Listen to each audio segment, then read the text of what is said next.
Chapter 12. All those things at which thou wishest to arrive by a circuitous road, thou canst have now, if thou dost not refuse them to thyself. And this means, if thou wilt, take no notice of all the past, and trust the future to Providence, and direct the present only conformably to piety and justice. Conformably to piety, that thou mayest be content with the lot which is assigned to thee, for nature designed it for thee, and thee for it. Conformably to justice, that thou mayest always speak the truth freely and without disguise, and do the things which are agreeable to law and according to the worth of each. And let neither another man's wickedness hinder thee, nor opinion, nor voice, nor yet the sensations of the poor flesh which has grown about thee, for the passive part will look to this. If then, whatever the time may be when thou shalt be near to thy departure, neglecting everything else, thou shalt respect only thy ruling faculty, and the divinity within thee, and if thou shalt be afraid, not because thou must sometimes cease to live, but if thou shalt fear never to have begun to live according to nature, then thou wilt be a man worthy of the universe which has produced thee, and thou wilt cease to be a stranger in thy native land, and to wonder at things which happen daily as if they were something unexpected, and to be dependent on this or that. God sees the minds of all men bared of the material vesture and rind and impurities. For with his intellectual part alone, he touches the intelligence only which has flowed and been derived from himself into these bodies.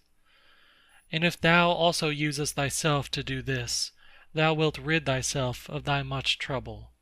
For he who regards not the poor flesh which envelops him, surely will not trouble himself by looking after raiment and dwelling and fame and such like externals and show. The things are three of which thou art composed: a little body, a little breath, intelligence. Of these the first two are thine so far as it is thy duty to take care of them. But the third alone is properly thine. Therefore, if thou shalt separate from thyself, that is, from thy understanding, whatever others do or say, and whatever thou hast done or said thyself, and whatever future things trouble thee because they may happen, and whatever in the body which envelops thee, or in the breath, which is by nature associated with the body, is attached to thee independent of thy will, and whatever the external circumfluent vortex whirls round, so that the intellectual power exempt from the things of fate can live pure and free by itself, doing what is just, and accepting what happens, and saying the truth. If thou wilt separate, I say, from this ruling faculty the things which are attached to it by the impressions of sense, and the things of time to come, and of time that is past, and wilt make thyself like Empedocles' sphere, all round, and in its joyous rest reposing. And if thou shalt strive to live only what is really thy life, that is, the present, then thou wilt be able to pass that portion of life which remains for thee up to the time of thy death, free from perturbations, nobly and obedient to the God that is within thee. I have often wondered how it is that every man loves himself more than all the rest of men, but yet sets less value on his own opinion of himself than on the opinion of others. If then a God or a wise teacher should present himself to a man, and bid him to think of nothing, and to design nothing which he would not express as soon as he conceived it, he could not endure it even for a single day. So much more respect have we to what our neighbors shall think of us, than to what we shall think of ourselves. How can it be that the gods, after having arranged all things well and benevolently for mankind, have overlooked this alone, that some men and very good men, and men who, as we may say, have had most communion with the divinity, and through pious acts and religious observances have been most intimate with the divinity, when they have once died, should never exist again, but should be completely extinguished. But if this is so, be assured that if it ought to have been otherwise, the gods would have done it. For if it were just, it would also be possible, and if it were according to nature, nature would have had it so. But because it is not so, if in fact it is not so, be thou convinced that it ought not to have been so. For thou seest even of thyself that in this inquiry thou art disputing with the Deity, and we should not thus dispute with the gods, unless they were most excellent and most just. But if this is so, they would not have allowed anything in the ordering of the universe to be neglected unjustly and irrationally. Practice thyself even in the things which thou despairest of accomplishing. For even the left hand, which is ineffectual for all other things for want of practice, holds the bridle more vigorously than the right hand, for it has been practised in this. Consider in what condition, both in body and soul, a man should be when he is overtaken by death. And consider the shortness of life, the boundless abyss of time, past and future, the feebleness of all matter. Contemplate the formative principles of things bare of their coverings, the purposes of actions. Consider what pain is, what pleasure is, and death, and fame. Who is to himself the cause of his uneasiness, how no man is hindered by another, that everything is opinion. In the application of thy principles, thou must be like the Pancratiast, not like the gladiator. For the gladiator lets fall the sword which he uses, and is killed. But the other always has his hand, and needs to do nothing else than use it. See what things are in themselves, dividing them into matter, form, and purpose. What a power man has to do nothing except what God will approve, and to accept all that God may give him. With respect to that which happens conformably to nature, we ought to blame neither gods, for they do nothing wrong either voluntarily or involuntarily, nor men, for they do nothing wrong except involuntarily. Consequently, we should blame nobody. How ridiculous and what a stranger he is who is surprised at anything which happens in life. Either there is a fatal necessity and invincible order, or a kind providence, or a confusion without a purpose and without a director. If then there is an invincible necessity, why dost thou resist? But if there is a providence which allows itself to be propitiated, make thyself worthy of the help of the divinity. But if there is a confusion without a governor, be content that in such a tempest thou hast in thyself a certain ruling intelligence. And even if the tempest carry thee away, let it carry away the poor flesh, the poor breath, everything else, for the intelligence at least it will not carry away. Does the light of the lamp shine without losing its splendor until it is extinguished? And shall the truth which is in thee, and justice, and temperance, be extinguished before thy death? When a man has presented the appearance of having done wrong, say, how then do I know if this is a wrongful act? And even if he has done wrong, how do I know that he has not condemned himself? And so this is like tearing his own face. Consider that he who would not have the bad man do wrong is like the man who would not have the fig tree to bear juice in the figs, and infants to cry, and the horse to neigh, and whatever else must of necessity be. For what must a man do who has such a character? If then thou art irritable, cure this man's disposition. If it is not right, do not do it. If it is not true, do not say it.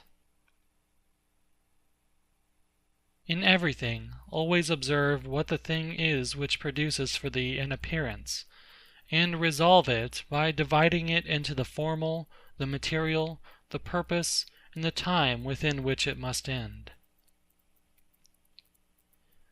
Perceive at last that thou hast in thee something better and more divine than the things which cause the various effects, and as it were pull thee by the strings. What is there now in my mind? Is it fear, or suspicion, or desire, or anything of the kind? First, do nothing inconsiderately, nor without a purpose.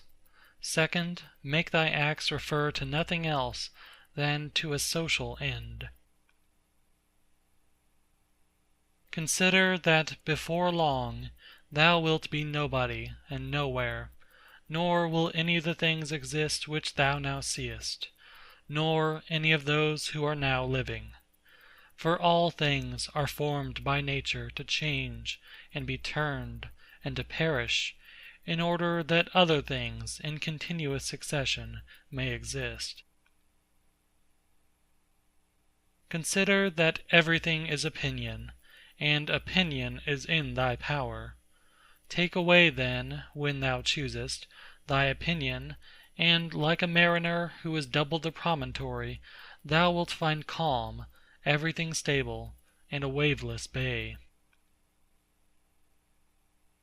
Any one activity, wherever it may be, when it is ceased at its proper time, suffers no evil because it is ceased, nor he who has done this act does he suffer any evil for this reason that the act has ceased. In like manner, then, the whole which consists of all the acts which is our life, if it cease at its proper time, suffers no evil for this reason that it has ceased, nor he who has terminated this series at the proper time has he been ill dealt with. But the proper time and the limit nature fixes, sometimes, as in old age, the peculiar nature of man, but always the universal nature, by the change of whose parts the whole universe continues ever young and perfect. And everything which is useful to the universal is always good and in season. Therefore the termination of life for every man is no evil, because neither is it shameful, since it is both independent of the will and not opposed to the general interest. But it is good, since it is seasonable and profitable to and congruent with the universal. For thus too he is moved by the Deity, who is moved in the same manner with the Deity, and moved towards the same things in his mind. These three principles thou must have in readiness. In the things which thou doest, do nothing either inconsiderately, or otherwise as justice herself would act. But with respect to what may happen to thee from without, consider that it happens either by chance, or according to providence, and thou must neither blame chance, nor accuse providence. Second, consider what every being is, from the seed to the time of its receiving a soul, and from the reception of a soul to the giving back of the same, and of what things every being is compounded, and into what things it is resolved. Third, if thou shouldest suddenly be raised up above the earth, and shouldest look down on human beings, and observe the variety of them, how great it is, and at the same time also shouldest see at a glance how great is the number of beings who dwell all around in the air and the ether, consider that as often as thou shouldest be raised up, thou wouldest see the same things, sameness of form, and shortness of duration. Are these things to be proud of? Cast away opinion, thou art saved. Who then hinders thee from casting it away? When thou art troubled about anything, thou hast forgotten this, that all things happen according to the universal nature, and forgotten this, that a man's wrongful act is nothing to thee; and further thou hast forgotten this, that everything which happens always happens so and will happen so, and now happens so everywhere. Forgotten this too, how close is the kinship between a man and the whole human race, for it is a community, not of a little blood or seed, but of intelligence. And thou hast forgotten this too, that every man's intelligence is a God, and is an efflux of the Deity; and forgotten this, that nothing is a man's own, but that his child, and his body, and his very soul came from the Deity; forgotten this, that everything is opinion; and lastly, thou hast forgotten that every man lives the present time only, and loses only this. Constantly bring to thy recollection those who have complained greatly about anything, those who have been most conspicuous by the greatest fame or misfortunes, or enmities, or fortunes of any kind. Then think, where are they all now? Smoke and ash and a tail, or not even a tail. And let there be present to thy mind also everything of this sort: how Fabius Catilinus lived in the country, and Lucius Lupus in his gardens, and Stertonius at Baiae, and Tiberius at Caprii, and Rufus at Velia. And, in fine, think of the eager pursuit of anything conjoined with pride, and how worthless everything is after which men violently strain, and how much more philosophical it is for a man in the opportunities presented to him to show himself just, temperate, obedient to the gods, and to do this with all simplicity; for the pride which is proud of its want of pride is the most intolerable of all. To those who ask, where hast thou seen the gods, or how dost thou comprehend that they exist, and so worshippest them?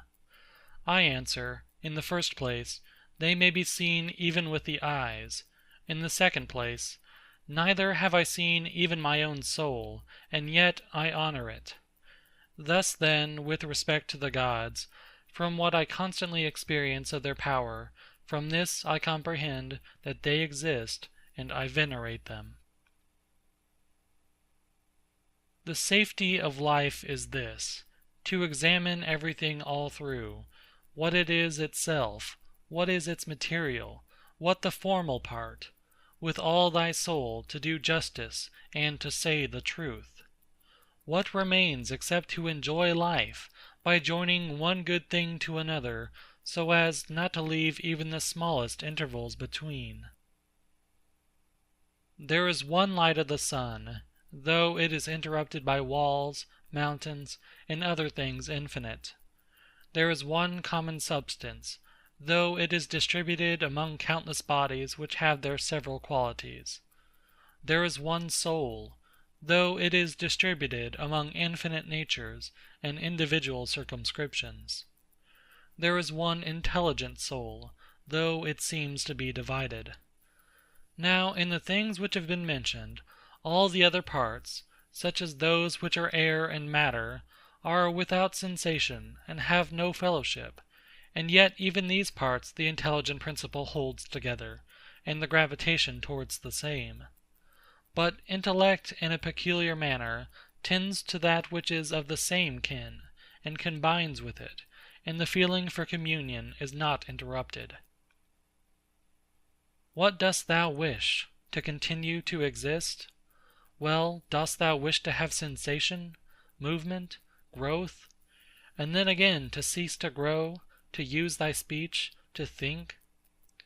What is there of all these things which seems to thee worth desiring? But if it is easy to set little value on all these things, turn to that which remains, which is to follow reason and God. But it is inconsistent with honoring reason and God to be troubled, because by death a man will be deprived of the other things. How small a part of the boundless and unfathomable time is assigned to every man! for it is very soon swallowed up in the eternal. And how small a part of the whole substance, and how small a part of the universal soul, and on what a small clod of the whole earth thou creepest! Reflecting on all this, consider nothing to be great, except to act as thy nature leads thee, and to endure that which the common nature brings. How does the ruling faculty make use of itself? For all lies in this. But everything else, whether it is in the power of thy will or not, is only lifeless ashes and smoke. This reflection is most adapted to move us to contempt of death, that even those who think pleasure to be a good, and pain an evil, still have despised it. The man to whom that only is good which comes in due season, and to whom it is the same thing whether he has done more or fewer acts conformable to right reason, and to whom it makes no difference whether he contemplates the world for a longer or a shorter time, for this man neither is death a terrible thing. Man, thou hast been a citizen in this great state, the world. What difference does it make to thee, whether for 5 years or 3? For that which is conformable to the laws is just for all. Where is the hardship then, if no tyrant, nor yet an unjust judge, sends thee away from the state, but nature who brought thee into it? The same as if a praetor who is employed an actor dismisses him from the stage.